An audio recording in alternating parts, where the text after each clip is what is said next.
watching Monty TV. I'm Jacki Karsh, sitting down now with Julia Brezing. She's the director at Nasdaq's private market. Julia, thank you so much for sitting down with us. Thank you, Jacki. What is driving the momentum in Nasdaq's private market? One factor is the war on talent in the private markets.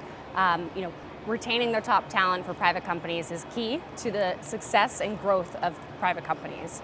So in order to retain their top talent, companies are willing to offer liquidity while a private company, because they're competing with public companies that have a liquid market. The private markets, more companies are saying, I want to retain my top talent, and therefore they're structuring secondaries to alleviate that liquidity pressure internally.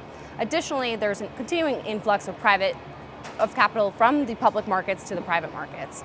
With this increased capital, you'll see that more investors are willing to participate in secondaries and buy common shares from employees, from early seed investors, founders, all stakeholders of private companies. Are you interacting more with early or late stage companies?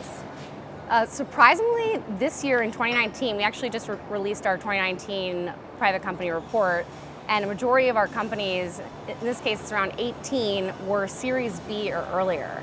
And I think the reason for that is these earlier rounds are actually getting much larger, and private companies, they only want to allow a certain amount of, they'll say, I only want to give away a certain amount of capital through a preferred round. And because these investors are so interested in getting an allocation in these companies, that they're saying, okay, if I can't get the full allocation in a primary, I want to come on the back of the primary and participate as an investor in these secondary offerings, whether it's for block trades for founders or through these private tender offer mechanisms. And then I guess it's a long way until the IPO, but what factors should companies be considering before they take that step to IPO or any of the alternative options?